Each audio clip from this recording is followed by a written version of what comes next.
Hi வணக்கம், இது cinema 18 with Sharanya Sundaraj. வாரம் ரொம்ப சுவாரஸ்யமான ஒரு திரை பிரபலத்தை பார்த்துட்டு இருக்கோம். அந்த வகையில் இன்னைக்கு ரொம்ப ஸ்பெஷலானவங்களை தான் பார்க்க போகிறோம்.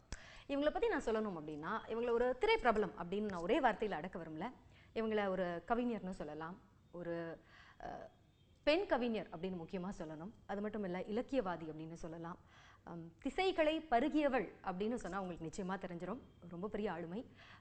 So let's welcome the lyricist Umadevi அவர்கள். வணக்கம். வணக்கம் மேடம், ரொம்ப சந்தோஷம் உங்களை இங்கே ஃபைனலி உங்களை இங்கே பார்க்குறதுக்கு. உங்களுடைய பாடல்கள் பற்றி பேசணும் அப்படின்னா என்ன பர்சனலி விட்டால் அது மட்டும் ஒரு அரை மணி நேரம் நான் பேசிக்கிட்டே இருப்பேன். நான் அவ்வளோ ஒரு ஒரு ஒரு ரொம்ப கனமான வார்த்தைகள் அப்படின்னு தான் சொல்லணும்.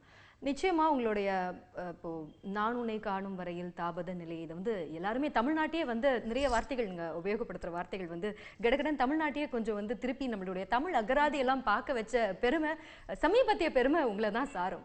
அது அது வேணும்னே அது வந்து இது மாதிரி இருக்கணும் அப்படின்னு டெலிபரேட்டாகவே பண்ண ஒரு விஷயமா அந்த வார்த்தைகள்லாம் எங்கேருந்து வருது? இல்லை, என்னோட முதல் படமான மெட்ராஸ் படத்துலேருந்து அதில் நான்னை பாடல் என்னுடைய முதல் பாடல்.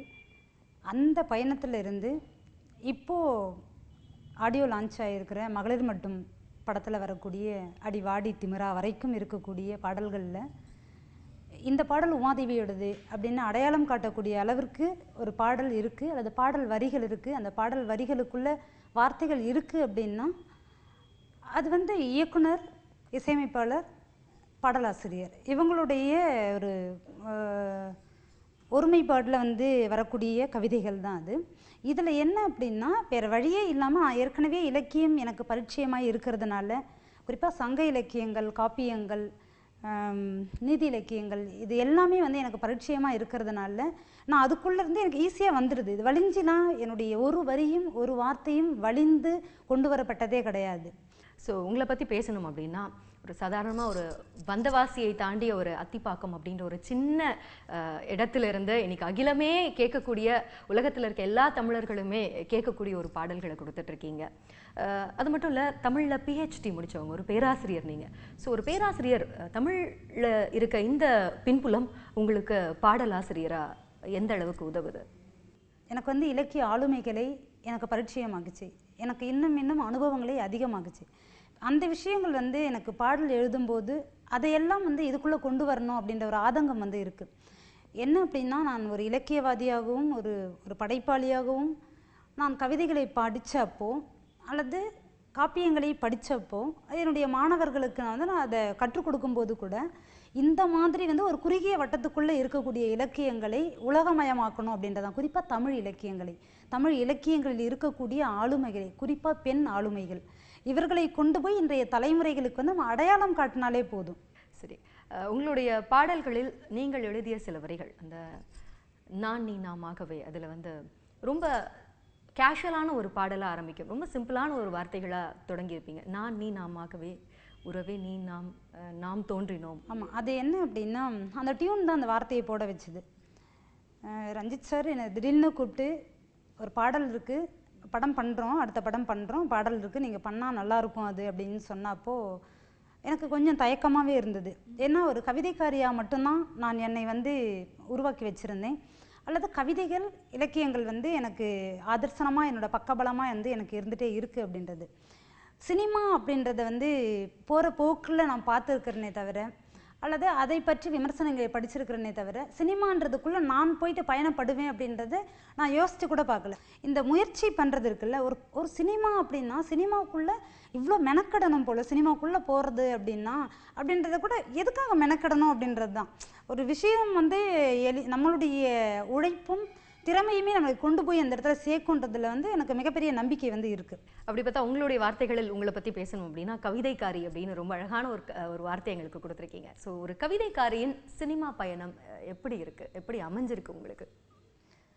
இது ரொம்ப வந்து நல்லாயிருக்கு, ரொம்ப நல்லாயிருக்கு அப்படின்றத வந்து நிறைய பெண் பாடலாசிரியர்கள் தமிழ் சினிமா உலகத்துக்குள்ளே இருந்துகிட்ருக்குறாங்க. அது வந்து வரவேற்கக்கூடிய ஒரு விஷயம். ஒரு பெண்ணினுடைய சிந்தனைகள் அல்லது அவளுடைய ஏக்கங்கள், அவளுடைய காதல் காலங்காலமாக சாதாரணமாக வந்து ஒரு 20 வருஷமாக எழுதலை அப்படின்லாம் கிடையாது, ஒரு 10 வருஷமாக எழுதலை, 100 வருஷமாக எழுதலை, 200 வருஷமாக எழுதாமல் இருந்தவங்களை வந்து எழுதுகிறாங்கன்றது கிடையாது. 2000 வருஷமாக எழுதாமல் இருந்த ஏக்கங்களும் கனவுகளும் உரிமைகளும் இந்த இடத்துல வந்து எழுதப்பட்டுட்டு இருக்குது அப்படின்றது தான். இது வந்து எனக்கு மிக எளிமையாக கிடைச்ச ஒரு விஷயமா இருக்குது. இந்த எளிமையாக கிடைச்ச இதை வந்து இன்னும் வந்து நம்ம ஸ்ட்ராங் ஆக்கணும்.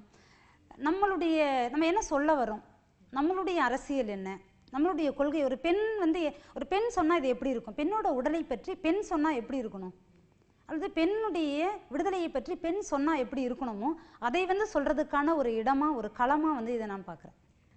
அதில் அந்த வகையில் தாபப்பூ அப்படின்னு ஒரு பெண்ணுடைய அத்தனை உணர்ச்சிகளையும் ஒரே வார்த்தையில் ரொம்ப தாபப்பூ அப்படின்ற ஒரு வார்த்தையில் நீங்கள் அடக்கியிருப்பீங்க. அதை தான் நான் ரொம்ப ஃபைனான ஒரு உதாரணமாக எடுத்துக்க விரும்புகிறேன்.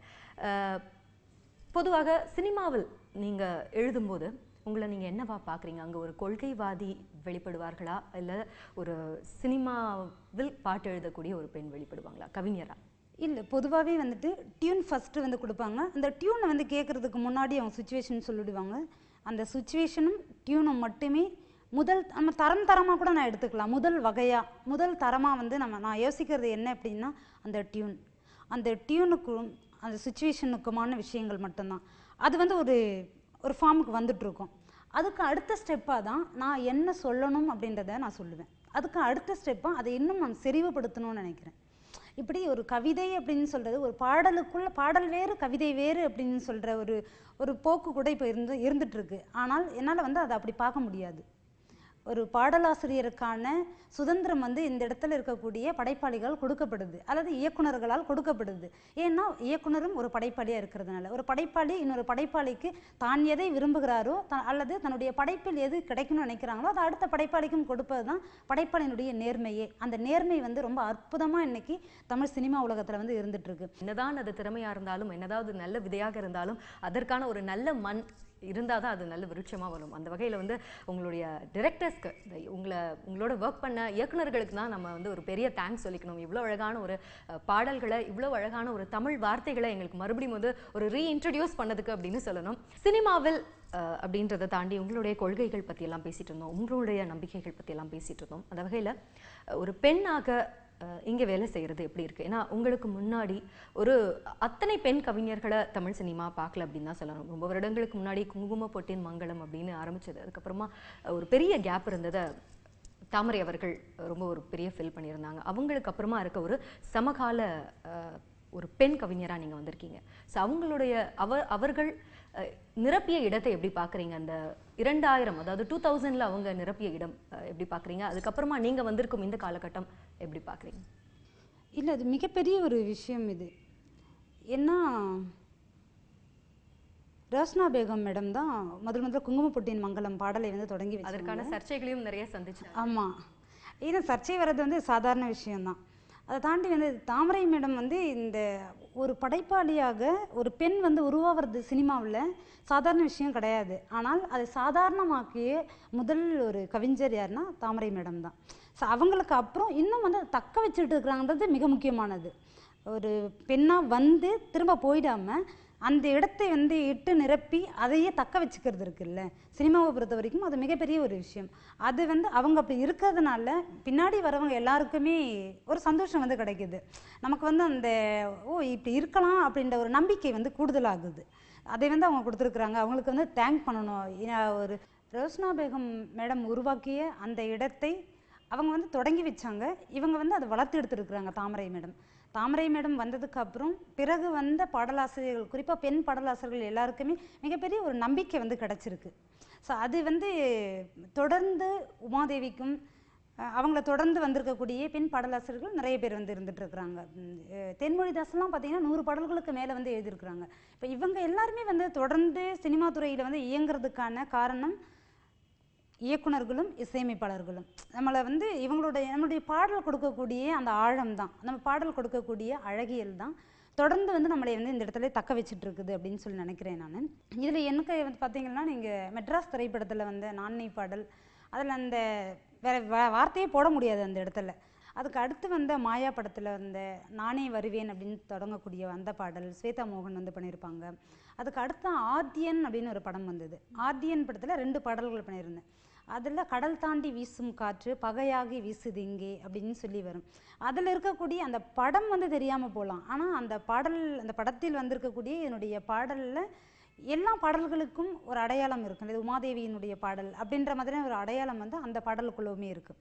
கடல் தாண்டி வீசும் காற்று அப்படின்னு சொல்லி தொடங்கக்கூடிய அந்த பாடலும், அன்பே மின்னஞ்சல் வானம் கண் சிறகுகளாகும் அப்படின்னு சொல்லி வரக்கூடிய 2 பாடல் வந்து அதில் பண்ணியிருந்தேன் நான். அது மாதிரி அரசியலை சொல்லியிருக்கீங்க, முதல் 2 வார்த்தையிலேயே 2 வரிகள்லேயே வந்து ஒரு பெரிய அரசியலை சொல்லியிருக்கீங்க. கட்டாயமா அதை நீங்கள் சொன்னீங்கன்னா நல்லாயிருக்கும். ஸோ உங்களை பற்றி இன்னும் நிறைய பேசணும். ஒரு கொள்கைவாதியாக இலக்கியவாதியாக எல்லாம் பேசியாச்சு. சினிமாவில் ஒரு பெண்ணாக, அதுவும் இவ்வளோ சக்ஸஸ்ஃபுல்லான ஒரு பெண்ணாக உங்களுடைய பயணம் பற்றி பேசணும்னு விரும்புகிறேன். ஒரு சின்ன பிரேக் எடுத்துக்கிறேன்.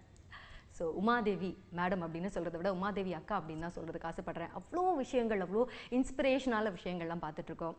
நிச்சயமாக அதை பார்த்துட்டு இருக்க பெண் ரசிகைகளுக்கு உங்களுக்கு உள்ளே இருக்க ஆளுமைகள் வந்து கொஞ்சம் கொஞ்சமாக வெளியில் வந்துகிட்டே இருப்பாங்க அப்படின்னு நினைக்கிறேன். ஸோ இன்னும் நிறைய இன்ஸ்பிரேஷனான விஷயங்கள்லாம் பேச போகிறோம். ஒரு சின்ன பிரேக் அப்புறமா இணைந்திருங்கள். அது சினிமா 18.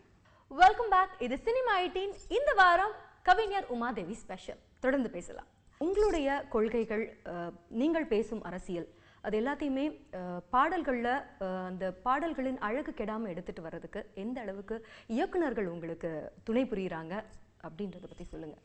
இல்லை, இயக்குனர்களுடைய சிந்தனையும் நம்முடைய சிந்தனையும் ஒன்றா தான் இருக்குன்றது தான். இன்னொன்று, உமாதேவி செய்தால் சரியாக இருக்கும் அப்படின்ற அந்த புரிதலும் தான். புரிதல் வந்து மிக முக்கியமானது இந்த இடத்த பொறுத்த வரைக்கும், சினிமாவை பொறுத்த வரைக்கும் அப்படின்னு நினைக்கிறேன். அந்த புரிதல் என்னுடைய முதல் முதல் பாடல்லையே எனக்கு கிடைச்சது. ரொம்ப சந்தோஷமாக இருக்குது. நீங்கள் சொன்ன மாதிரி அனல் காயும் பறையோசை ஒரு வாழ்வின் கீதம் ஆகிடுமே அப்படின்றது வந்து ஒரு குறிப்பிட்ட சமூகம் கிடையாது, ஒட்டுமொத்த சமூகத்துக்குமே, ஒட்டுமொத்த மனித இனத்துக்குமே பொதுவானது தான் இது. இன்னும் நம்ம சொல்லணும்னா நாலடியாரில் இருக்கக்கூடிய ஒரு பாடல் தான் இது. கணம் கொன்று சுற்றத்தார் கல்லென்றளர பிணம் கொண்டு காட்டுவிப்பார் கண்டும் மனம் கொண்டு இங்கு உண்டு உண்டு என்று உணர்வினால் சாற்றுமே டொன் டொன் டொன் என்று அறையும் பறை. அதுதான் இந்த இடத்துல வந்து அனல்காயும் பறையோசை ஒரு வாழ்வின் கீதம் ஆகிடுமே. அந்த இடத்துல வந்து அந்த டியூனுக்கு வந்து அது கரெக்டாக வந்து வந்துருச்சு. இன்னொன்று வந்து எனக்குள்ளே இருந்த அந்த விஷயந்தான் அது. நான் பழகியது, என் தெருக்களில் நான் கண்டது, என்னுடைய உறவுகளிடம் நான் எதெல்லாம் பார்த்தனோ அதுதான், இந்த சமூகத்திலிருந்து நான் எதெல்லாம் கற்றுக்கிட்டனோ அதுதான் என்னுடைய கவிதைகளில் வந்து இந்த வார்த்தை வருது அல்லது இப்படியான வரிகள் வருது அப்படின்னா அதுக்கு காரணம் இந்த சமூகம் மட்டுமே. நிச்சயமாக. அந்த வகையில் ஒரு படைப்பாளி, ஒரு படைப்பாளுமை அப்படின்றத தாண்டி சினிமாவில் நீங்கள் வரும்போது அந்த டிரான்சிஷன் அப்படின்றது வேறு மாதிரி இருந்திருக்கும். ஏன்னா சினிமாவை வந்து நீங்கள் சொன்ன அந்த குங்குமப்பொட்டின் மங்களம் பாட்டு எழுதின ரோஸ்னா பேகம் அப்படின்ற ஒரு கவிஞர்லேருந்து இன்று தாமரை மேடம் வரைக்கும் அவர்கள் பார்க்காத சர்ச்சைகள் இல்லை. ஒரு இஸ்லாமியராக இருந்துட்டு எப்படி குங்குமப்பொட்டின் மங்களம்னு பாட்டு எழுதலாம் அப்படின்னு ஆதி காலத்தில் அவங்க அங்கே தொடங்கி வச்ச சர்ச்சை இன்று தாமரை மேடத்துக்கு ஒரு உங்களுக்கு தெரிஞ்சிருக்கும், ஒரு ஆடியோ லான்ச்சில் அவங்களுக்கு வந்து ஒரு எம்பாரசிங்கான ஒரு விஷயத்தை, ஒரு கேள்விகள்லாம் கேட்கப்பட்டது. ஸோ அந்த வகையில் பெண்கள், அதில் பெண் கவிஞர்கள் அப்படின்னும் போது அதில் குறை கண்டுபிடிப்பதற்கு அவர்கள் ஈஸி டார்கெட்டாக இருக்கிறாங்கன்னு நினைக்கிறீங்களா? அதை அதை அவங்க ரொம்ப அழகாக கையாண்டிருந்தாங்க. அதை பற்றி உங்களுடைய கருத்து மேம்? இந்திய மொழிகள்லேயே தமிழ் மொழியில் மட்டும்தான் பெண் பாடலாசிரியர்கள் அதிகம் இருக்கிறது. பெண் பாடலாசிரியர்கள் வெற்றியை வந்து கண்டுகிட்டு இருக்கிறது. ஆனால் இதெல்லாம் வந்து நம்ம ஃபோக்கஸ் பண்ணிக்கிட்டு இருக்கிறோமா? அப்படி பண்ணோம்னா நிறைய பெண்கள் வருவாங்க. ஒரு பெண் வந்து பாடலாசிரியர் ஆகிறதையே நம்ம வந்து இவ்வளோ கொண்டாடுறோம்ல. நம்ம தொடாத துறைகள் இருக்குது இன்னும். ஒரே ஒரு உமாதேவியும் ஒரே ஒரு தாமரையும் காட்டியுமே இதுதான் வந்து ஒட்டுமொத்த பெண்களே வந்து நீங்கள் வந்துட்டீங்க சினிமாவுக்குன்னு கிடையாது.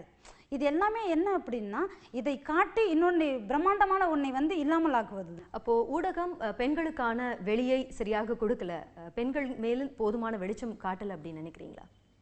போதுமான வெளிச்சம் காட்டலைன்றது அப்படின்னு சொல்கிறத விட நாம் வந்து நம்முடைய சாதனைகள் இருக்குல்ல, நம்முடைய வெற்றிகள் இருக்குல்ல, அதை மீண்டும் மீண்டும் சொல்கிறதன் மூலமாக நம்முடைய குழந்தைகள் வந்து நம்மளை பார்த்து வருவாங்க. குழந்தைகள் வந்து தாராளமாக கிராமத்துலேருந்து பஸ் ஏறி சென்னைக்கு வந்து படிக்க வருவாங்க. சென்னையிலேருந்து ஹாஸ்டலில் தங்கி அவங்க படிப்பாங்க. அதுக்கான ஒரு வழியை வந்து ஊடகங்கள் ஏற்படுத்தி கொடுக்கணும் அப்படின்றது தான். அடுத்தது உங்களுடைய கபாலி அப்படின்ற ஒரு ரொம்ப பெரிய ட்ரீட். அது எங்கள் எல்லாருக்குமே, அது வந்து ரஜினி ரசிகர்களுக்கு ரொம்ப பெரிய ட்ரீட். அதில் உங்களுக்கு அவ்வளோ ஒரு ஏர்லியான ஒரு கரியர்லேயே அந்த படம் அமைஞ்சது, அந்த அனுபவம் சொல்லுங்கள். அது என்னென்னா எதிர்பார்த்தது தான். ரஜினி சாரோட படத்தில் நான் வேலை செய்வேனான்னு எனக்கு தெரியாது, ஆனால் ரஞ்சித் சாரோட படத்தில் நான் வேலை கட்டாயமாக செய்வேன் அப்படின்ற ஒரு நம்பிக்கை வந்து எனக்கு இருந்தது. அதில் வந்து மெலடி பாடல் ஒன்று இருக்குதுன்னு அவர் எனக்கு முன்னாடியே சொல்லிட்டார் சார். அந்த மெலடி பாடல், இந்த டியூனை எனக்கு வந்து கொடுத்துட்டாங்க. டியூன் கொடுத்ததுக்கு அப்புறம் ஒரு 5 நாள் நான் எடுத்துக்கிட்டேன் டைமு. 5 நாளில் வந்து நான் கண்டினியூட்டியாக உட்காந்து உடனேலாம் பாடல் வந்து எழுத மாட்டேன். கொஞ்சம் எழுதிட்டு அதுக்குள்ளே ஒரு பல்லவி எழுதுறேன்னா பல்லவியில் மட்டும்தான் என்னுடைய கான்சன்ட்ரேஷன் முழுக்கவே இருக்கும். அதுக்கப்புறமா தான் சரணத்துக்கே நான் போவேன். அதுக்கப்புறம் ஒரு கொஞ்சம் டைம் எடுத்துகிட்டு மொத்தமாக பார்த்தீங்கன்னா ஒரு 5.5 மணி நேரத்தில் எழுதுனது தான் மாயாநதி பாடல். 5 நாட்கள் அப்படின்னு சொன்னாலும் 5:30 இவ்வளோதான். 5.5 மணி நேரம் தான் நான் அதுக்காக எடுத்துக்கிட்டது. அந்த பாடல் வந்து ரொம்ப அற்புதமாக வந்ததுக்கு காரணம் என்னுடைய இயக்குனர் வந்து உங்களுக்கு சொல்லவே வேண்டாம். ஏன்னா அவர் ஒவ்வொரு டெக்னீஷியனுக்குமே வந்து அவ்வளோ ஒரு சுதந்திரம் வந்து கொடுப்பாங்க. அவங்கக்கிட்ட அதை அந்த பொறுப்பை ஒப்படைச்சிட்டாங்க அப்படின்னா அதுக்கப்புறம் வந்து அவங்க அதில் கவனம் செலுத்த மாட்டாங்க. ஏன்னா அவங்க கவனம் செலுத்தாமல் இருக்கிறதே நமக்கு வந்து நம்முடைய வேலையை வந்து நம்ம பொறுப்பு அதிகப்படுத்தி. ஆமாம், ரொம்ப வந்து பொறுப்பாக செஞ்சிடணும் அப்படின்ற மாதிரி இருக்கும். அதை வந்து அவர் கொடுத்தது. இன்னும் அந்த டியூன் கபாலியினுடைய மாயாநதியை எழுதும்போது அது மிகப்பெரிய வெளிச்சத்துக்கு காரணம் அது சூப்பர் ஸ்டாரோட படம் அப்படின்றது மட்டும்தான். அந்த ஒரு வாய்ப்பு வந்து எனக்கு கொடுத்ததுக்கு ரஞ்சித் சாருக்கு நான் நன்றி சொல்லணும். நிச்சயமா அந்த மாயநதி என்று மார்பில் வழியுதே அப்படின்றது வந்து ஒரு இமேஜினரி வேர்ல்டுக்கு, அதாவது அந்த வார்த்தைகளுக்கு மட்டும்தான் வந்து அந்த ஒரு பியூட்டி இருக்குன்னு நினைக்கிறேன். நம்மளை சட்டுன்னு வந்து வேற ஒரு உலகத்துக்கு கொண்டு போகக்கூடிய ஒரு கற்பனா சக்தி கொண்ட வரிகள் அந்த வரிகள். இது இல்லை, இதில் வந்து என்னுடைய பாடல் வரிகளே பார்த்தீங்கன்னா நீங்கள் நிறைய என்னுடைய திசைகளை பருகியவள் கவிதை தொகுப்பு படிச்சிருந்தீங்கன்னா தெரிஞ்சிருக்கும். அதில் எல்லாமே புது புது சொற்கள் தான். ஒரு சொல்லி வந்து எப்படி எதனோடு நம்ம வந்து தொடர்பு படுத்தினால் அது எந்த மாதிரியான ஒரு சிந்தனையை உருவாக்கும் அப்படின்றத நான் என்னுடைய முதல் கவிதை தொகுப்பிலேயே கொண்டு வந்து அதை பரவலான கவனத்தையும் வந்து நான் கொண்டு வந்தேன். ஸோ அந்த கவிதை தொகுப்பு அதாவது நம்முடைய சங்க இலக்கியங்களே அப்படி தான் இருக்கும். இதிலிருந்து வந்த வரிகள் தான், வார்த்தைகள் தான். மாயநதி அப்படின்றது வந்து புது சொல் தான். நெஞ்சமெல்லாம் வண்ணம் பல வண்ணம் ஆகுதே, கண்களெல்லாம் இன்பம் கூடி கண்ணீராகுதே, நான் உன்னை காணும் வரையில் தாபத நிலையே. அந்த தாபத நிலை அப்படின்றதும் கூட புதுச்சொல் தான். நீங்கள் பார்த்தீங்கன்னா என்கிட்ட முதல்லலாம் கேட்டது இது நீங்கள் வந்து தாபம் அப்படின்றது தாபதம்ன்றது நீங்கள் வலிஞ்சு போட்டீங்கன்னா அப்படி கிடையவே கிடையாது. அந்த மீட்டருக்கு வந்து டக்குன்னு எனக்கு அந்த வேலை தோணுனது தான் இந்த வார்த்தை. அப்புறமா அந்த வார்த்தைக்கான மீனிங் என்னன்னு சொல்லி பார்க்கும்போது கரெக்டாக வந்துருச்சு. ஒரு கணவனை இழந்த பெண் துறவு நிலை போகிறதோட பேர் தான் தாபத நிலை அப்படின்றது. ரொம்ப அழகான வார்த்தைகள் கொண்ட, அதாவது இந்த வார்த்தை அப்படின்னு மட்டும் சொல்ல முடியாத அந்த ஒட்டுமொத்த பாடலும் ஆரம்பிக்கிறதுல இருந்து நெஞ்சமெல்லாம் அப்படின்னு தொடங்கி முடிக்கிற வரைக்கும் அவ்வளோ அழகான ஒரு மென்மையான ஆனால் ரொம்ப அழுத்தமான வரிகள். அது ஒவ்வொரு பாடல்களுமே சுச்சுவேஷன் சொல்லிட்டாங்கன்னா அந்த சுச்சுவேஷனாகவே நம்ம மாறுறது தான். அந்த கேரக்டராகவே மாறும்போது தான் அப்படியான வரிகள் வர்றதுக்கான சாத்தியக்கூறுகள் வந்து அதை எங்களால் வந்து பார்க்க முடிஞ்சது. வீரத்துறந்தரால் அதை பார்க்க முடிஞ்சது. ஏன்னா வந்து இது நிச்சயமாக அந்த மாயநதியை கேட்டுட்டு அதை எழுதினவங்க தான் இதை எழுதியிருக்காங்க அப்படின்னு கேட்கும்போது இது நிச்சயமாக இவங்களுடைய கம்ஃபர்ட் ஜோன்னால இந்த மாதிரியான ஒரு குவாலிட்டி வந்திருக்கு அப்படின்னு சொல்ல முடியாது அப்படின்றது வந்து தெரிஞ்சது.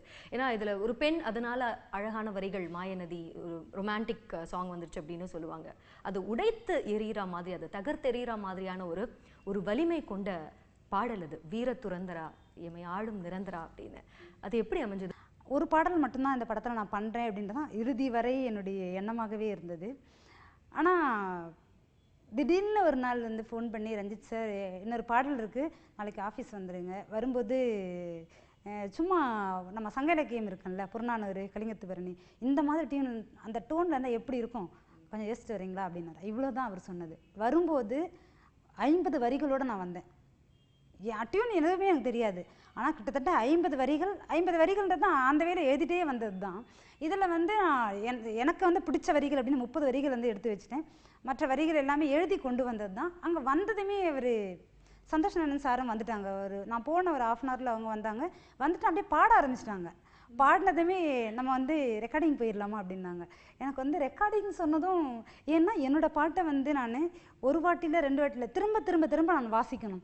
திரும்ப அது வந்து எனக்கு ஒரு கவிதையாகணும். அதை நான் ரசிக்கணும், அதை நான் நேசிக்கணும், அது எனக்கு அவ்வளோ பிடிக்கணும். ஆனால் வரும்போது எழுதிட்டே வந்துட்டு இவர்கிட்ட நான் கொண்டு வந்து நான் கொடுத்ததுமே ஓகேன்னு சொல்லிட்டாங்க. ஓகேன்னு சொன்னதுமே, இல்லை சார் எனக்கு கொஞ்சம் டைம் கொடு, நாளைக்கு கொண்டு வந்துடுறேன், ஏன்னா இன்றைக்காவது நான் அதை படிக்கணும்னு. அது இன்னும் வந்து நேர்த்தியாக்கணும். வீரத்துறந்தரா எமை ஆளும் நிரந்தரா அப்படின்றது இந்த முதல் நாள் வரும்போதே அதை எழுதிட்டு வந்துடுது. இன்னும் பார்த்தீங்கன்னா அதில் அற்புதமான அவ்வளவு வரிகள் வந்து இருக்குது. சந்தோஷமாக இருக்குது. ஸோ கம்ப்ளீட்டாக அதை நாங்கள் கவர் பண்ணிட்டோம் அப்படின்ற மாதிரியான ஒரு மன நிறைவை கொடுக்குது. அடுத்தது கடைசியாக இதை பற்றி பேசி ஆகணும். இப்போ நீங்கள் பண்ணிகிட்டு இருக்க ப்ராஜெக்ட், இப்போ ஆடியோ லான்ச் சமீபத்தில் வெளியாகி பட்டையை கிளப்பிட்டு இருக்கு, அடிவாடி திமிரா அப்படின்னு. நீங்கள் பேசும் பெண்ணியம் அப்படின்னு எடுத்துக்கலாமா அந்த பாடல்? அது அமைந்த கட்டாயமா உங்களுடைய அது பெண்ணியம் வந்து எப்படி அது? உமாதேவியினுடைய பெண்ணியம் மட்டுமே கிடையாது. உமாதேவி பேசக்கூடிய அரசியல் எல்லாமே இந்த ஒட்டுமொத்த சமூகத்துக்குமான அரசியல் தான். உமாதேவியினுடைய கொள்கைகள் எல்லாமே இந்த ஒட்டுமொத்த சமூகத்துக்குமான கொள்கைகள் தான். ஏனென்றால் என்னுடைய கொள்கையும் சரி, என்னுடைய சிந்தனையும் சரி, சுதந்திரம், சமத்துவம், சகோதரத்துவம். இந்த சுதந்திரம், சமத்துவம், சகோதரத்துவம் தான் இன்னைக்கு சமூகத்துக்கு வேணுமே. அதையொட்டியது தான் என்னுடைய கொள்கைகள், என்னுடைய பாடல்கள், என்னுடைய வரிகள் எல்லாமே. ஸோ அந்த வகையில் மகளிர் மட்டும்ல நீங்கள் பேசும் பெண்ணியத்தை சினிமாவில் ரொம்ப ஒரு ஸ்ட்ராங்கான ஒரு எஃபவசன்ட் பர்சனாலிட்டிஸ் அப்படின்னு சொல்லக்கூடிய பெண்களை கொண்டு அவர்களின் முகங்கள் வாயலாம் அது வந்து வரும்போது எப்படி வரப்போகுது அப்படின்ற எதிர்பார்ப்பு எங்கள் எல்லாருக்கிட்டையுமே இருக்கு. ஸோ ரொம்ப நல்ல காம்போவாக வரப்போகுது அப்படின்றது மட்டும் நல்லாவே தெரிஞ்சிருக்கு. அடி வாடி திமிரா முழுக்கவே வந்து என்ன உமாதேவி என்ன அப்படின்றது அடையாளம் வந்து அடி வாடி திமிரா தான். ஸோ இந்த பாடல் வந்து இதை வந்து நான் பண்ணால் நல்லாயிருக்கும் அப்படின்னு முடிவு பண்ணி அதில் வந்து அந்த ஃபஸ்ட் லுக்குன்றதை விட அந்த அனௌன்ஸ்மெண்ட் வர்றதுக்கு முந்தின நாள் வந்து பிரம்மா சார் எனக்கு ஃபோன் பண்ணி நீங்கள் வந்து இதில் ஒரு மிக முக்கியமான பாடல் எழுதணும், உங்களுடைய பேர் வந்து நாங்கள் போட்டுக்கலாமான்னு கேட்டது.